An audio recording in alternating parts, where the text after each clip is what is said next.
Welcome to the podcast, Amazing Tales About History, and I'm your host, Mike Allen.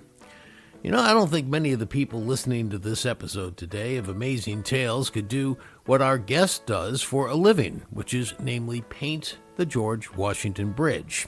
This episode marks the 200th story told on Amazing Tales, and we're bending the rules just a little bit to not actually feature a time in history, but rather a fascinating person who helps us preserve history.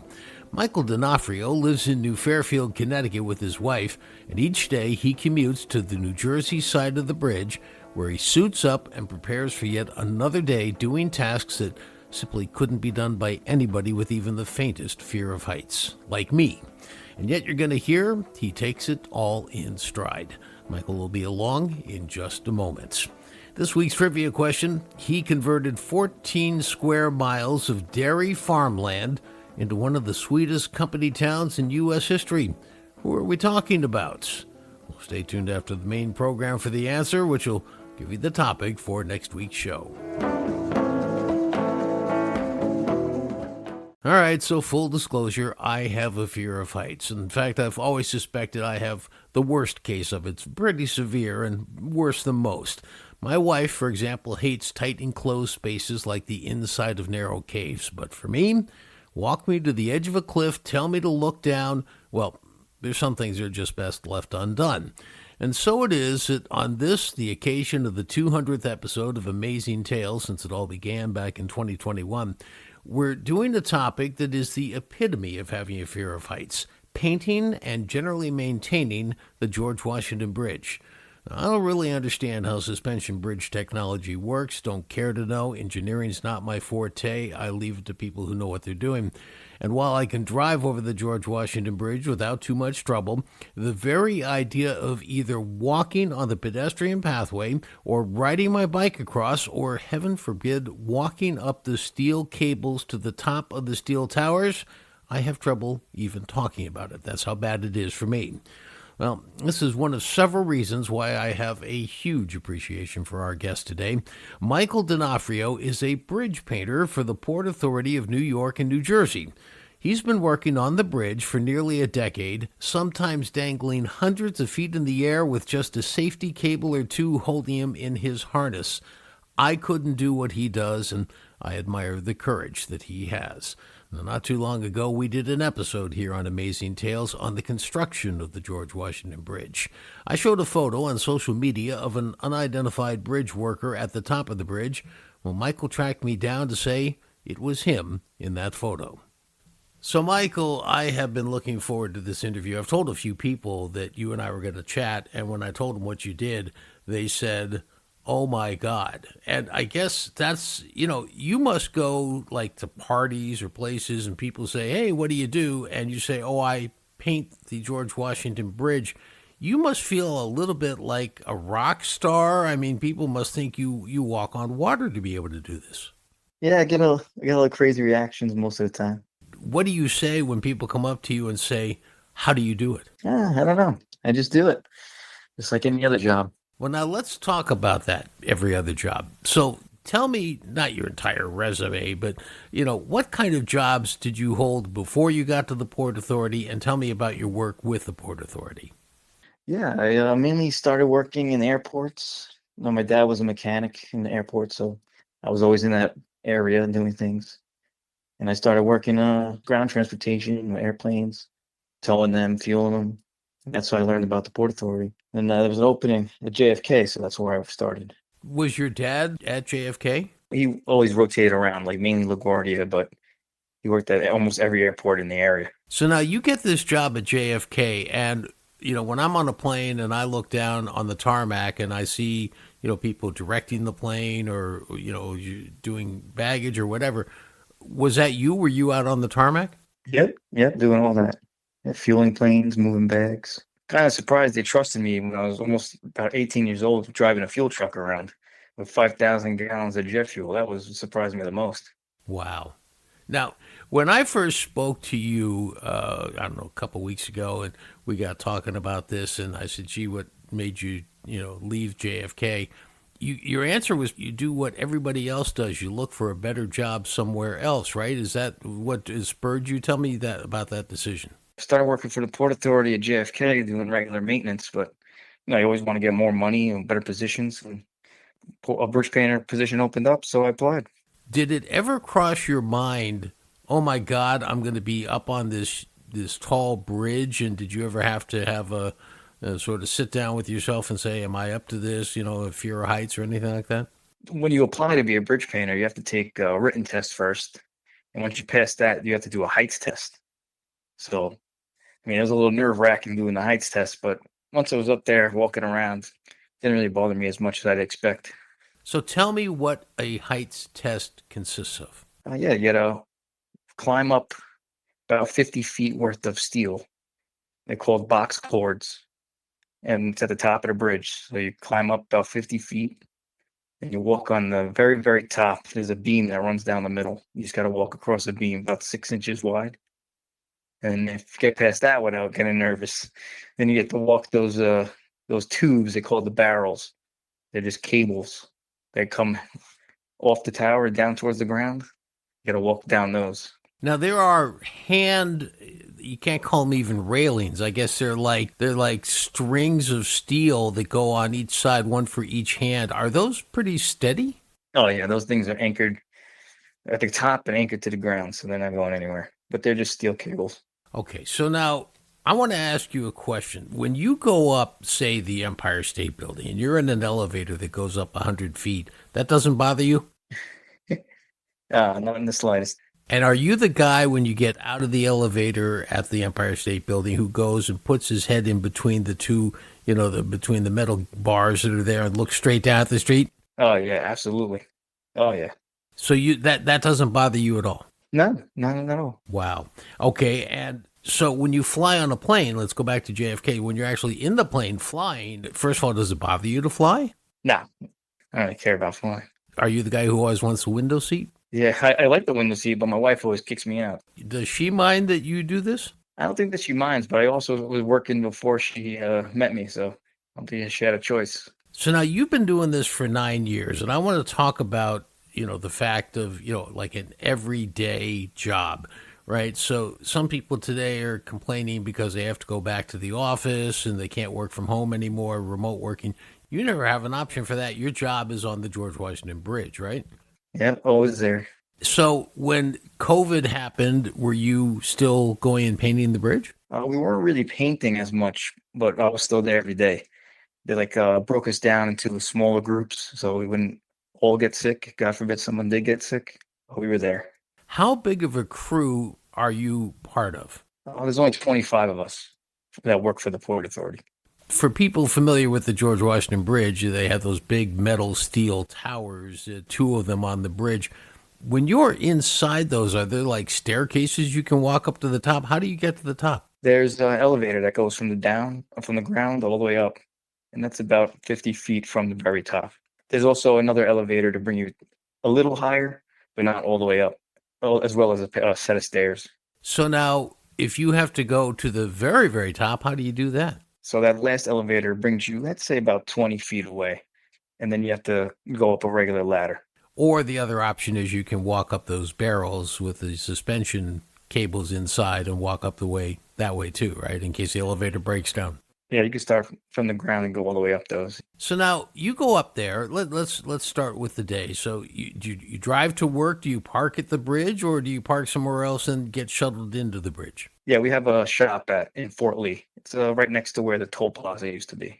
So that's where you go. So you have to deal with traffic on the George Washington Bridge as a commuter every day.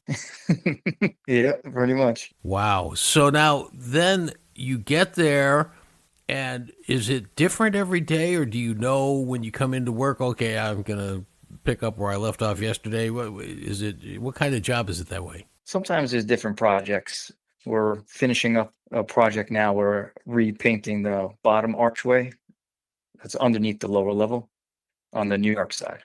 So you mean the part that goes from the river up to the lower level? Yes. And how do you get onto that? So the New York Tower is actually on land, and you have to drive through a public park, about 2 miles. and then you get to the bottom of the bridge. And that's where the little red lighthouse is, right? Yep, exactly. And so then you have to climb up there to paint it? Yeah, we have hoists and rigs that bring us up, or use the elevator, and you could go up to where we're working.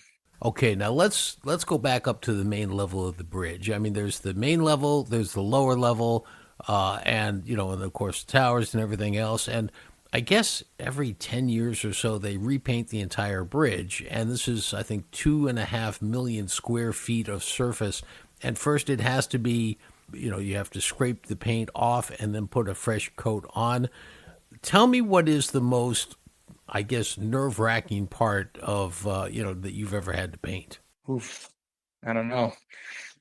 We don't really scrape on the George Washington Bridge. We blast it off. So you're using a air hose that's shooting steel shavings out of it at almost 500 miles an hour. So that's a little nerve wracking. And you have to wear a whole suit with supplied air for lead dust and all that good stuff. So it's a little nerve wracking, especially when you're hanging 200 feet off the ground. Yeah, I could say that would be a little bit nerve wracking. Let me ask you this. Do you ever, I mean, when I paint my house, I'm always dripping paint off my brush. Do you ever drip any down on the cars? Uh, we usually build containments to keep everything inside, so we don't really worry so much about dropping paint. Now, what do you do for lunch? I mean, some people have like a cafeteria at work. Do you bring your lunch with you and bring it up, say, to the top if you're going to be working on the top of the bridge? Or do you take a break and come down and go out to lunch? Well, since it's such a to do to get dressed and so with all the supplied air for stuff like that or painting, you got to put masks on. So we take our lunch at the very end of the day. So every day we work straight through. Try and explain to us what kind of safety equipment you're wearing and what's it attached to. How does that work? We always put out our own safety lines and inspect everything. It's a daily process. And if they're working above the road or something, we put up nets to make sure we don't drop nothing. Double precaution. We always have a safety vest on, a harness. Your harness is attached to what? Yeah, so we come out the elevator, you always put a yo-yo, or so it's like a retractable lanyard, and then you use that to put out any kind of safety lines you might need to use. They're always usually vertical, just 5/8 rope, or you could always put in cables. Your safety is up to you. If you have something you want to put in, make yourself a little safer, something easier for you to work with. There's always baskets called spider baskets. You can hang those. So now, has anybody in your 25-person crew ever, had an accident on the bridge? Nope, no one's ever had a accident. Good for you. That's very impressive. Now, I know they also have light bulbs. Do you guys also change light bulbs? Yeah, actually, I go out with the electricians every so often. They do tower lighting, and usually on holidays they light up the towers. If you ever noticed it, so I go out with them and help them put out new lights. For anybody who's never seen it, it's one of the most stunning views of the George Washington Bridge to see that lit up. It's I also understand it's pretty expensive. Yeah, I hear their electric bill gets a little high. What happens, for example, if it's raining or very windy? I assume you don't go anywhere near like a tower or climbing. Yeah, yeah. They give us a weather report in the morning in case there's anything bad happening, strong winds or rain. In that case, we'll just do any groundwork and we'll maintain our equipment. Do you ever have to work at night? I actually have worked that night a couple times. Depends what's going on. Yeah, there's one time there was a net flying, got loose at the top of the bridge at night, so they sent us up there to take it down. So we had like a safety net set up, and it must have broke loose. So it was a little loose, flapping in the wind. So we had to go take it down. Now, are you part of the team that unfurls the American flag every so often? Yeah, the flag's only on holidays, and we don't do that. It's a permanent fixture of the bridge. It's inside of a steel tube, and usually electricians, people who actually worked in the facility for the George Washington Bridge, they control the winch, and it pulls down on cables and pulls the flag out. Wow. Yeah, I hear that weighs like 450 pounds. Yeah, it's massive. I actually didn't work that night, but a couple of years ago they changed the flag out. Obviously, you wear a hard hat. What about shoes? I would imagine that's got to be a top contender for the safety protocol to have good shoes. Oh yeah, absolutely. Yeah, we get a certain amount every year they give us to get new boots. They have to be steel toe or like composite. So, have you ever like slipped walking up the barrels? No, I haven't actually. Yeah, they just recoated them actually too. There's like a little bit of a gripping paint on the top of it, so you can walk. And what about people who walk across the bridge and bike across the bridge? I'm sure you must run into them on occasion. Any crazy stories there? The bicyclists are ruthless. They don't care if you're working or not. They just zoom past you. And one time, a lady was walking. She stopped to talk to a couple guys working, and a guy on a bike crashed right into her. It was a little messy. And what happened after that? Ambulance came. I think she got banged up a little bit, broke her wrist. What other stories, when you think about, when you go to parties, what kind of things have happened that you tell people about? There's a falcon on the top of the bridge, and when she has babies every year, she gets very violent. She hit me in my hard hat one time. So, if somebody was going to apply to have a job like yours, painting the George Washington Bridge, what would be your number one and two recommendations for what kind of person they need to be in order to do this job? I mean, definitely not afraid of heights, and definitely not afraid to learn, because I really didn't know much, and I was grateful that I had some good teachers. Just a good attitude, very active, because this job is tough. It's a lot of moving around, a lot of lifting stuff. Being on that bridge with the unbelievably stunning views that you get every day. Now, most people go to work, they got four walls around them, maybe a window to the outside. You've got a 360 window all around and get these incredible views. Do you ever stop sometimes and pinch yourself and say, I'm the luckiest guy in the world? Oh, I do sometimes. A nice day, crazy view, never gets old. Well, it would never get old for me either, because I would never be up there in the first place.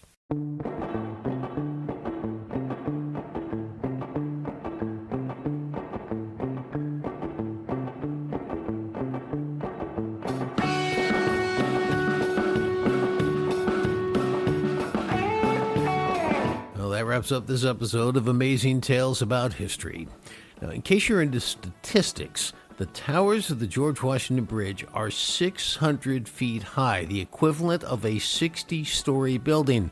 The main roadway is 210 feet above the river. Well, I want to thank our guest for today's program, the man who paints that bridge, Michael D'Onofrio, bridge painter for the Port Authority of New York and New Jersey. He works on that George Washington Bridge over the Hudson River between New York City and Fort Lee, New Jersey.